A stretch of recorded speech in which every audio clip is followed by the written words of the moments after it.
Hello everyone, आप सभी का स्वागत है मेरे YouTube channel history blog Saurabh पे। दोस्तों, आज हम डिस्कस करेंगे हड़प्पा सभ्यता के नगरीकरण और नगर योजना पर। हम जानेंगे कि किस प्रकार से हड़प्पा सभ्यता विश्व की अन्य समकालीन सभ्यताओं की तुलना में नगर योजना और नगरीकरण के संदर्भ में श्रेष्ठ है।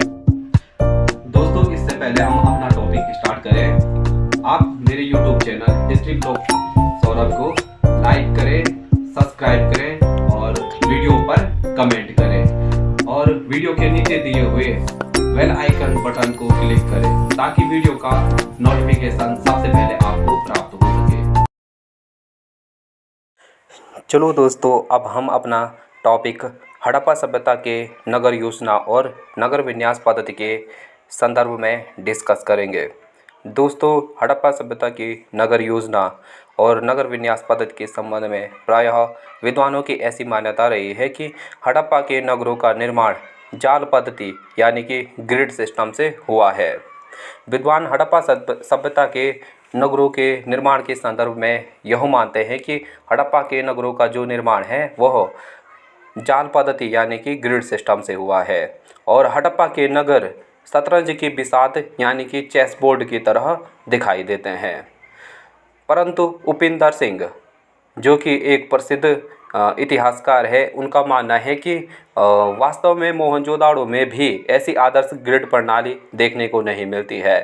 परंतु उपिंदर सिंह के अनुसार वास्तव में मोहनजोदाड़ो में ऐसी आदर्श ग्रिड प्रणाली देखने को नहीं मिलती है।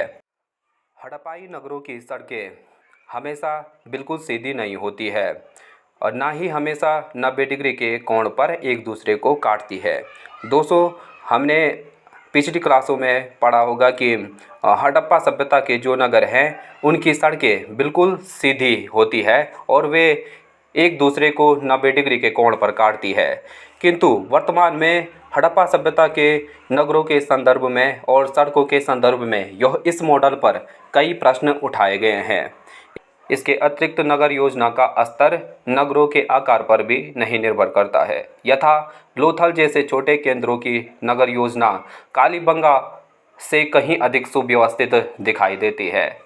हड़प्पा सभ्यता में लोथल जैसे छोटे स्थलों की जो नगर योजना है वह कालीबंगा जैसे बड़े स्थलों से अधिक सुव्यवस्थित भी दिखाई देती है। हाँ, हड़प्पा सभ्यता के नगरों की एक योजना और सेटलमेंट प्लान अवश्य था। हड़प्पा सभ्यता के नगरों की निर्माण की जो एक निश्चित योजना और सेटलमेंट प्लान अवश्य था। अपेक्षाकृत बड़े नगरों और छोटे नगरों अथवा गांवों में बने भवनों के बीच का मुख्य अंतर उनमें इस्तेमाल होने वाली सामग्रियों के प्रकार और उनके संयोजन में होता था। हड़प्पा सभ्यता में बड़े नगरों और छोटे नगरों अथवा गांवों में बने भवनों के बीच का मुख्य अंतर उनमें इस्तेमाल होने वाली सामग्रियों के प्रकार और उनके संयोजन में होता था। जहां गांवों में मिट्टी के ईंटों का प्रयोग होता था, वहीं शहरों में धूप में पके अथवा भट्टी में पके ईंटों का प्रयोग होता था। जहां गांवों में मकानों के निर्माण में मिट्टी के ईंटों का प्रयोग होता था, वहीं शहरों में धूप में पके और भट्टी में पके ईंटों का प्रयोग मकान निर्माण में होता था। हड़प्पा के नगर विन्यास पद्धति को सामान्यतः दो भागों में विभाजित किया जाता है। यानी हड़प्पा के नगरों को दो भागों में विभाजित किया जाता है। पहला पश्चिमी टीला या गड़ी वाला भाग, दूसरा निचला नगर या पूर्वी टीला। पहला पश्चिमी टीला। सामान्यतः पश्चिमी टीला किलेबंद या दुर्गगिर्त होता था और यह एक कृत्रिम चबूतरे पर निर्मित होने से पूर्वी टीले से ऊंचा किंतु आकार में आयताकार क्षेत्र होता था। पश्चिमी टीला वाला भाग सुरक्षा प्राचीर से युक्त होता था तथा जिसमें सामान्यतः बुर्ज बने होते थे। हड़प्पा सभ्यता के पश्चिमी टीले वाला भाग सामान्यतः सुरक्षा प्राचीर से युक्त होता था और जिसमें सामान्यतः बुर्ज बने होते थे। कालीबंगा में निचला नगर भी सुरक्षा प्राचीर से युक्त है। कालीबंगा में निचला नगर भी सुरक्षा प्राचीर से युक्त है। हड़प्पा और मोहनजोदाड़ो में भी नवीन उत्खनन से निचले नगर के सुरक्षा प्राचीर युक्त होने के प्रमाण मिले हैं। हड़प्पा सभ्यता में हड़प्पा और मोहनजोदाड़ो में भी नवीन उत्खनन के द्वारा निचले नगर या पूर्वी टीले के सुरक्षा प्राचीर से युक्त होने के या किले बंद होने के प्रमाण मिले हैं। दूसरा आता है निचला टीला। निचला टीला या पूर्वी टीला यह सामान्यतः हड़प्पा सभ्यता में जनता का आवास क्षेत्र होता था और यह हड़प्पा के अधिकांश स्थलों में यह दुर्गीकृत या किलेबंद नहीं होता था। सामान्यतः निचला नगर या पूर्वी टीला यह जनता का आवास क्षेत्र होता था और सामान्यतः किलेबंद या दुर्गीकृत नहीं होता था। लोथल और सुरकोटदा में गढ़ी और निचला नगर दोनों एक ही सुरक्षा दीवार से घिरा हुआ है। लोथल और जो सुरकोटदा है उसमें पश्चिमी गढ़ी और निचला नगर या पूर्वी टीला दोनों एक ही सुरक्षा दीवार से रक्षित थे। धोलावीरा 2 की बजाय 3 भागों में विभक्त था, गढ़ी, मध्यमा और निचला नगर। धोलावीरा हड़प्पा सभ्यता में 2 की बजाय 3 भागों में विभक्त था, गढ़ी, मध्यमा और निचला नगर। सुरकोटदा की रक्षा प्राचीर पत्थर से निर्मित थी और मोहनजोदाड़ो के रक्षा प्राचीर के बुर्ज भी पक्की ईंटों से निर्मित थे। सुरकोटदा की रक्षा प्राचीर पत्थर से निर्मित थी और मोहनजोदाड़ो के रक्षा प्राचीर के बुर्ज भी पक्की ईंटों से निर्मित थे। मोहनजोदाड़ो की रक्षा प्राचीर की अनेक बार मरम्मत भी हुई थी, जिसके प्रमाण भी प्राप्त होते हैं। चौहंदड़ों की गढ़ी की किलेबंदी नहीं की गई है। चौहंदड़ों के गढ़ी की किलेबंदी नहीं की गई है। हड़प्पा सभ्यता में ईंट बिछाने या जोड़ने के लिए इंग्लिश बोर्ड स्टाइल सर्वाधिक प्रसिद्ध थी। हड़प्पा सभ्यता में मकानों के निर्माण में ईंट बिछाने और जोड़ने की इंग्लिश बोर्ड स्टाइल सर्वथा प्रसिद्ध थी और इस शैली में ईंटों को उसकी लंबाई और चौड़ाई की तरफ बारी बारी से ऊपर नीचे के स्तर से जोड़ा जाता था। इस शैली में ईंटों को उसकी लंबाई और चौड़ाई की तरफ से बारी बारी से ऊपर नीचे के स्तरों में जोड़ा जाता था। इससे दीवारों में अधिकतम भार सहने की क्षमता आ जाती थी। हड़प्पा संरचनाओं में प्रयुक्त ईंटों के आकार की समरूपता आज भी आश्चर्यचकित करती है। सामान्यतः हड़प्पा सभ्यता में ईंटों का आकार अनुपात 4:2:1 के अनुपात में होता था। सामान्यतः हड़प्पा सभ्यता में प्रयुक्त होने वाली ईंटों का एक निश्चित आकार अनुपात 4:2:1 होता था। सामान्यतः हड़प्पा सभ्यता के मकानों में प्रयोग में लाई गई ईंटों का आकार 28x14x7 सेंटीमीटर होता था। सामान्यतः हड़प्पा सभ्यता के मकानों में प्रयोग में लाए जाने वाली ईंटों का आकार 28x14x7 सेंटीमीटर होता था। मोहनजोदाड़ो से सबसे बड़ी ईंट 6.35x26.27 × 51.43 सेंटीमीटर आकार की है। मोहनजोदाड़ो से प्राप्त सबसे बड़ी ईंट 6.35 × 26.27 × 51.43 सेंटीमीटर आकार की है। हड़प्पा सभ्यता में मकानों की तुलना में रक्षा प्राचीर में बड़ी ईंटों का प्रयोग होता था। हड़प्पा सभ्यता में मकानों की तुलना में रक्षा प्राचीर में बड़ी ईंटों का प्रयोग किया जाता था, जिनका आकार सामान्यतः 40x20x10 सेंटीमीटर होता था। रक्षा प्राचीर में प्रयुक्त ईंटों का आकार 40x20x10 सेंटीमीटर होता था। ईंटों की जुड़ाई में सर्वाधिक जगह गीली मिट्टी गारा का प्रयोग हुआ है और नालियों की जुड़ाई में जिप्सम का। मोहनजोदाड़ो के बृहद स्नानागार में बिटुमिनस का प्रयोग हुआ है। ईंटों की जुड़ाई में सर्वाधिक जगह गीली मिट्टी का और या गारा का। नालियों की जुड़ाई में जिप्सम का। मोहनजोदाड़ो के बृहद स्नानागार में बिटुमिनस का प्रयोग हुआ है। खुले भट्टी में पकाए जाने के कारण ईंटों का रंग सामान्यतः लाल दिखाई देता था। गीली ईंटों को आज की भांति समतल मैदान में बिछाकर सुखाया जाता था। हड़प्पा सभ्यता में गीली ईंटों को आज की भांति ही समतल मैदान में बिछाकर सुखाया जाता था। इसी कारण कुछ ईंटों पर पशुओं के पदछाप मिलते हैं। समतल मैदान में सुखाने पर ईंटों का आग ईंटों पर पशुओं के पदछाप मिलते थे, यानी समतल मैदान पर ईंटों को सुखाने से ईंटों पर पशुओं के पदछाप मिलते थे। चौहंदड़ों से प्राप्त एक ईंट पर पड़े बिल्ली तथा कुत्ते के पद चिन्ह से स्पष्ट होता है कि कुत्ते ने बिल्ली का पीछा किया होगा। चौहंदड़ों की एक ईंट पर पड़े बिल्ली तथा कुत्ते के पद चिन्ह से स्पष्ट होता है कि कुत्ते ने बिल्ली का पीछा किया था। हड़प्पा और मोहनजोदाड़ो के भवन मुख्यतः पक्की ईंटों से लोथल, रंगपुर और कालीबंगा में मकानों के निर्माण में अधिकांशतः कच्ची ईंटों का प्रयोग किया जाता था। हड़प्पा और मोहनजोदाड़ो के जो भवन है वह मुख्यतः पक्की ईंटों से तथा लोथल, रंगपुर और कालीबंगा में मकानों के निर्माण में कच्ची ईंटों का प्रयोग होता था। यद्यपि यहाँ पर भी नालियों के निर्माण के लिए पक्की ईंटों का प्रयोग हुआ है। यद्यपि यहाँ पर भी नालियों के निर्माण के लिए पक्की ईंटों का प्रयोग हुआ है।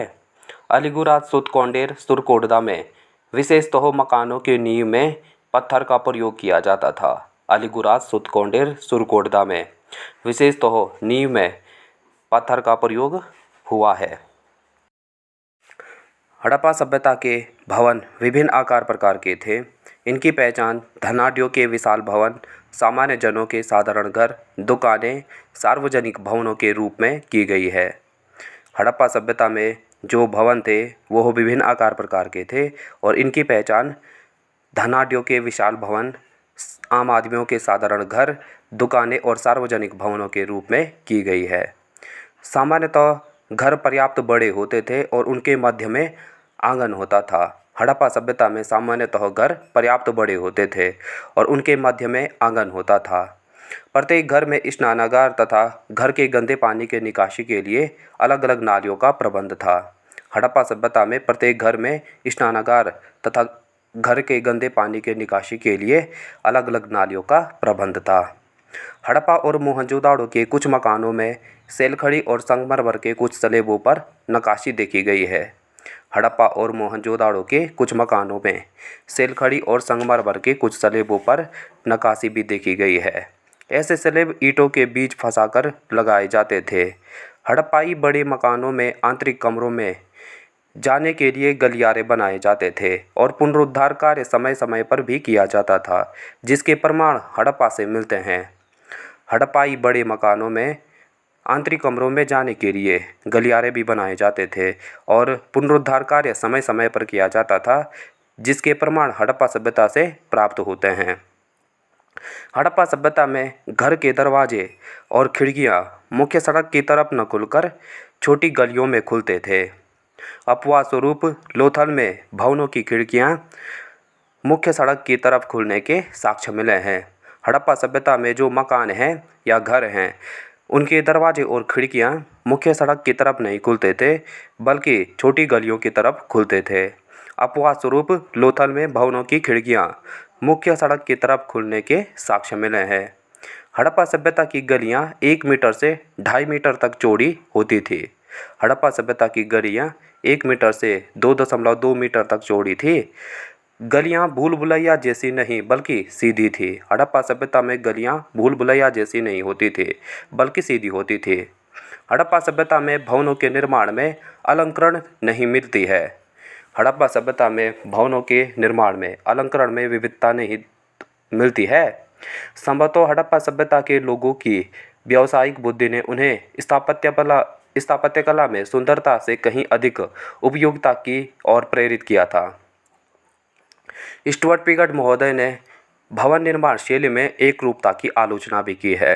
स्टुअर्ट पिगॉट महोदय ने भवन निर्माण शैली में एक रूपता की आलोचना भी की है। भवन निर्माण में सामान्यतः पक्की ईंटों का प्रयोग किया जाता था। गुजरात के कच्छ और सौराष्ट्र के पठारी क्षेत्र में पत्थर की प्रचुरता के कारण धोलावीरा और सुरकोटदा में भवन निर्माण में पत्थर का प्रयोग मिलता है। गुजरात के कच्छ और सौराष्ट्र के पठारी क्षेत्र में पत्थर की प्रचुरता के कारण धोलावीरा और सुरकोटदा जैसे स्थानों पर भवन निर्माण में पत्थर का प्रयोग मिलता था। हड़प्पा सभ्यता में छतों और दूसरी मंजिल पर जाने के लिए सीढ़ियों के अवशेष मिले हैं, जो भवन में ऊपरी मंजिल के होने के साक्ष्य भी प्रस्तुत करते हैं। हड़प्पा सभ्यता के मकानों में छतों और दूसरी मंजिल पर जाने के लिए सीढ़ियों के अवशेष मिले हैं, जो भवन में ऊपरी मंजिल पर जाने के लिए भवन में ऊपरी मंजिल होने के साक्ष्य प्रस्तुत करते हैं। मोहनजोदाड़ो की तुलना में हड़प्पा में सीढ़ियाँ कम मिली है, यानी मोहनजोदाड़ो हड़प्पा की तुलना में भव्य नगर रहा होगा। मोहनजोदाड़ो की तुलना में हड़प्पा में सीढ़ियाँ कम मिली है, यानी इसका मतलब होता है कि मोहनजोदाड़ो हड़प्पा की तुलना में भव्य नगर रहा होगा। हड़प्पा सभ्यता में लकड़ी के बीम पर सरकंडे की मिट्टी से लिपाई करके छत बनाई जाती थी और छत सामान्यतः 3 मीटर तक ऊंची होती थी। हड़प्पा सभ्यता में लकड़ी के बीम पर सरकंडों की मिट्टी से लिपाई करके छत बनाई जाती थी, जो सामान्यतः 3 मीटर तक ऊंची होती थी। इमारतों में दरवाजे दीवार के मध्य में न होकर एक किनारे होते थे। हड़प्पा सभ्यता के मकानों और इमारतों में दरवाजे दीवार के मध्य में न होकर एक किनारे पर होते थे। खिड़कियों के अत्यल्प साक्ष्य मिले हैं, एकमात्र मोहनजोदाड़ो से मिला है। हड़प्पा सभ्यता में खिड़कियों के अत्यल्प साक्ष्य मिले हैं, एकमात्र साक्ष्य मोहनजोदाड़ो से प्राप्त होता है। हड़प्पा सभ्यता में मकानों की नींव को भराई करने के लिए खंडित ईंटों का प्रयोग किया जाता था। हड़प्पा सभ्यता में सामान्यतः मकानों की नींवों में खंडित ईंटों का प्रयोग किया जाता था, लेकिन अलीमुराद सुतकोंडेर सुरकोटदा की मकानों की नींव में पत्थर का प्रयोग किया गया है। हड़प्पा सभ्यता के जो मकान हैं उनकी नींवों में खंडित ईंटों का प्रयोग अधिक किया गया है। अलीमुराद सुतकोंडेर सुरकोटदा की नींवों में पत्थर का प्रयोग हुआ है। हड़प्पा सभ्यता के फर्श अधिकांशतः मिट्टी को ठोक पीट कर बनाए जाते थे। हड़प्पा सभ्यता में फर्श अधिकांशतः मिट्टी को ठोक पीट कर बनाया जाता था। महत्वपूर्ण इमारतों के फर्श प्रायः पक्की ईंटों से निर्मित होते थे। हड़प्पा सभ्यता के महत्वपूर्ण इमारतों और मकानों के फर्श पक्की ईंटों से निर्मित होते थे। हड़प्पा सभ्यता में कालीबंगा का एक फर्श अलंकृत ईंटों से बना है, जिस पर प्रतिच्छेदी वृत्त का अलंकरण मिलता है। हड़प्पा सभ्यता के कालीबंगा नामक स्थान पर एक फर्श अलंकृत ईंटों से बना हुआ है, जिस पर प्रतिच्छेदी वृत्त का अलंकरण मिलता है। हड़प्पा सभ्यता में मिट्टी के घरों के मॉडल मिले हैं, जिनको देखकर लगता है कि दीवारों पर नक्काशी या रंगाई की जाती थी। हड़प्पा सभ्यता में मिट्टी के घरों के मॉडल मिले हैं, जिनको देखकर लगता है कि इन दीवारों पर नक्काशी या रंगाई की जाती थी। संभवतः इन पर पहले पुताई या प्लास्टर किया जाता था। संभवतः इन पर पहले पुताई या प्लास्टर किए जाने के प्रमाण भी मिले हैं। मोटी दीवारें मजबूती के साथ साथ जलवायु वाले स्थानों पर गर्मी से राहत दिलाने के लिए उपयुक्त होते थे। हड़प्पा के दीवारों का अनुलंब संरेखण अत्यंत सही था। इससे यह संकेत मिलता है कि हड़प्पा सभ्यता में साउल या सॉल का प्रयोग भी अवश्य किया गया होगा। हड़प्पा सभ्यता के दीवारों का अनुलंब संरेखण अत्यंत सही था, जिसमें साउल का प्रयोग अवश्य किया गया होगा। हड़प्पा सभ्यता में मोहनजोदाड़ो से चूना पत्थर का एक साउल भी मिला है। हड़प्पा सभ्यता में मोहनजोदाड़ो से चूना पत्थर का एक साउल प्राप्त होने के साक्ष्य भी प्राप्त हुए हैं। मोहनजोदाड़ो तथा हड़प्पा के भवनों में स्तंभों का प्रयोग कम हुआ है। हड़प्पा सभ्यता में मोहनजोदाड़ो तथा हड़प्पा के भवनों में स्तंभों का प्रयोग कम हुआ है। स्तंभों के जो अवशेष मिले हैं वे चतुर्भुजाकार या वर्गाकार हैं। हड़प्पा सभ्यता में स्तंभ के जो अवशेष मिले हैं वे सामान्यतः चतुर्भुजाकार या वर्गाकार हैं। अपवाद स्वरूप हड़प्पा में एक टोड़ा मेहराब और लोथल में गोल मेहराब का अवशेष मिला है। अपवाद स्वरूप हड़प्पा में एक टोड़ा मेहराब और लोथल में एक गोल मेहराब का अवशेष मिला है। सामान्यतः हड़प्पा सभ्यता में दंतक मेहराब का प्रयोग होता था। सामान्यतः हड़प्पा सभ्यता में दंतक मेहराब का प्रयोग भी होता था। हड़प्पा सभ्यता में स्नानागार और शौचालय के उपयोग के पहलू पर विशेष अध्ययन केनियर महोदय ने किया था। हड़प्पा सभ्यता के स्नानागार और शौचालय के उपयोग के पहलू पर केनियर महोदय ने विशेष अध्ययन किया था।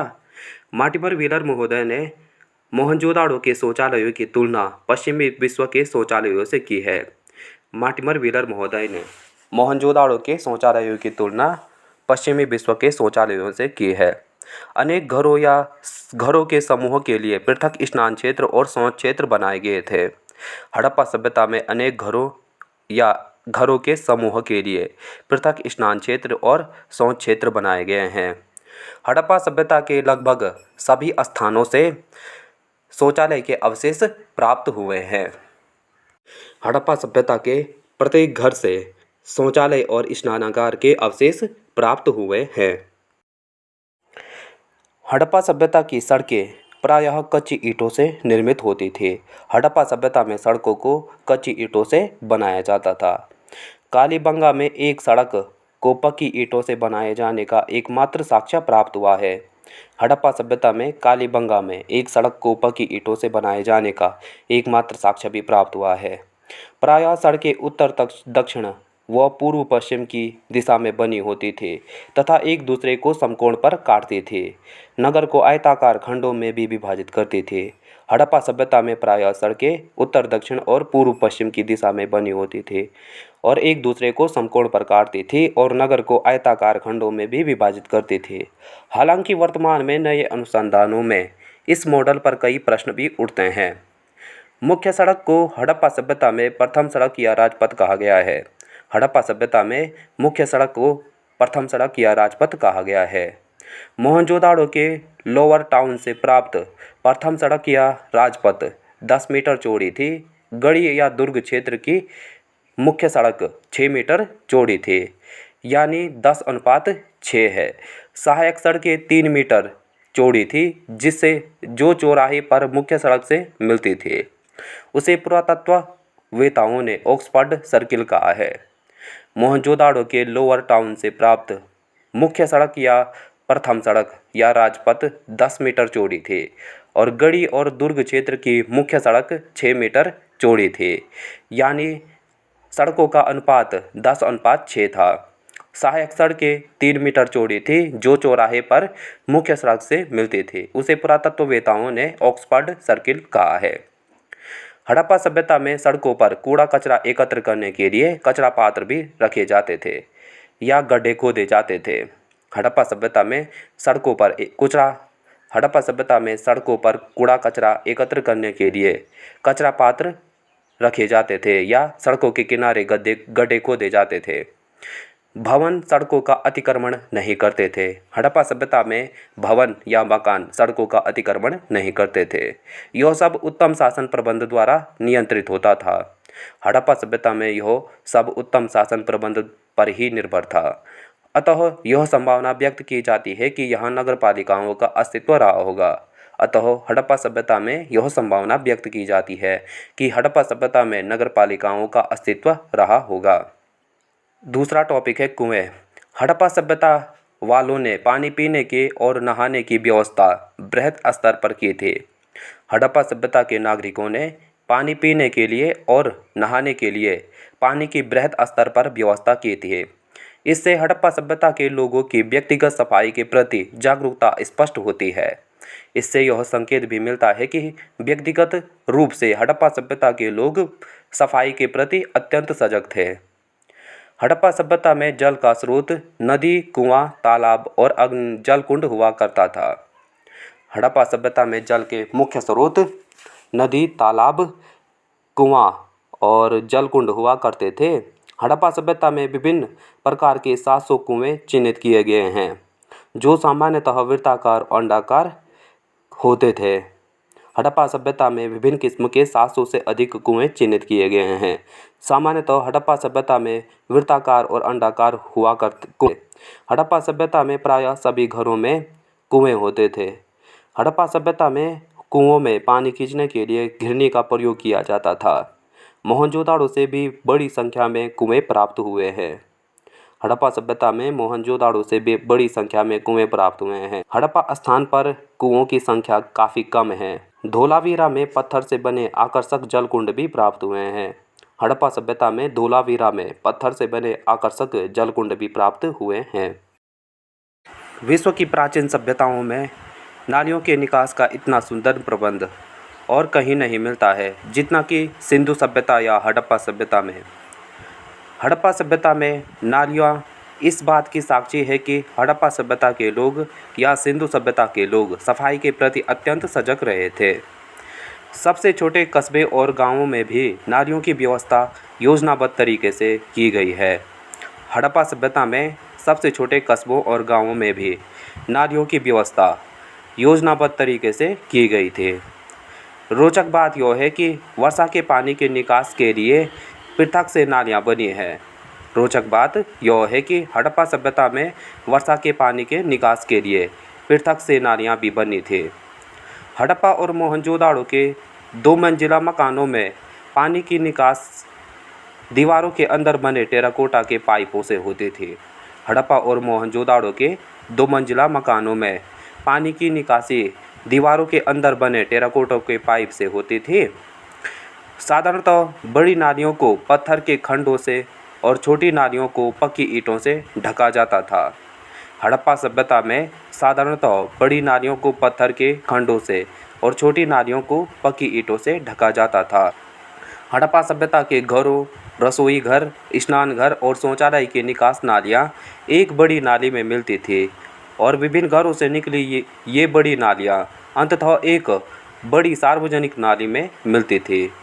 मुख्य नालों के ऊपर ईंट और पत्थर के मेहराबनुमा स्लैब रखे जाते थे। पक्की मिट्टी के पाइप वाली नालियों के उदाहरण हड़प्पा सभ्यता में चौहद्दरों से विशेष रूप से मिले हैं। पक्की मिट्टी के पाइप वाली नालियों के उदाहरण चौहद्दरों से विशेष रूप से मिली है। हड़प्पा में कालीबंगा में लकड़ी की नाली के प्रमाण भी मिलते हैं। हड़प्पा के कालीबंगा नामक स्थान से लकड़ी के नाली के प्रमाण भी मिले हैं। हड़प्पा सभ्यता में मोहनजोदाड़ो के बृहद स्नानागार की नालियों को ढकने के लिए टोडा मेहराब का प्रयोग किया गया है। मोहनजोदाड़ो के बृहद स्नानागार की नालियों को ढकने के लिए टोडा मेहराब का प्रयोग किया गया है। इस नगर में कुछ नालियाँ कुएं के आसपास से गुजरती थी जो जल प्रदूषण का खतरा भी उत्पन्न कर सकती थी। हड़प्पा सभ्यता के इस नगर में कुछ नालियाँ कुएं के आसपास से गुजरती थी जो जल प्रदूषण का खतरा उत्पन्न करती थी। पत्थर से खुदाई में सार्वजनिक सीढ़ीदार बहुत ही सुंदर नाली के साक्ष्य प्राप्त हुए हैं। नालियों में प्रयुक्त ईंटों को गारे और जिप्सम के चूर्ण द्वारा जोड़ा जाता था। हड़प्पा सभ्यता में नालियों में प्रयुक्त ईंटों को गारे और जिप्सम के चूर्ण के प्रयोग द्वारा जोड़ा जाता था। नालियों को ढाल पर प्रायः सीढ़ीदार बना देते थे जिससे कि पानी का वेग कम हो जाए और बहते पानी के छींटे राहगीरों पर ना गिरे। हड़प्पा सभ्यता में नालियों को ढाल पर सीढ़ीदार बना देते थे जिससे कि पानी का वेग कम हो जाए और बहते पानी के छींटे राहगीरों पर ना गिरे। नाली द्वारा जल निकासी की व्यवस्था ही हड़प्पा सभ्यता को समकालीन विश्व की अन्य सभ्यताओं से श्रेष्ठ बनाती है। नाली द्वारा जल निकासी की व्यवस्था ही हड़प्पा सभ्यता को समकालीन विश्व की अन्य सभ्यताओं से श्रेष्ठ बनाती है। हड़प्पा संस्कृति में अन्नागार सामान्यतः दुर्ग क्षेत्र से बाहर और नदी तट पर स्थित मिले हैं। हड़प्पा संस्कृति में अन्नागार सामान्यतः दुर्ग क्षेत्र से बाहर मिलते हैं या फिर नदी तट पर स्थित मिलते हैं। मोहनजोदाड़ो, हड़प्पा, कालीबंगा और लोथल से हड़प्पा सभ्यता में अन्नागार के साक्ष्य मिलते हैं। हड़प्पा सभ्यता में मोहनजोदाड़ो, हड़प्पा, कालीबंगा और लोथल से अन्नागार के साक्ष्य मिलते हैं। हड़प्पा और मोहनजोदाड़ो से प्राप्त अन्नागार इस सभ्यता के सबसे बड़े अन्नागार है। हड़प्पा और मोहनजोदाड़ो के अन्नागार हड़प्पा सभ्यता के सबसे बड़े अन्नागार है।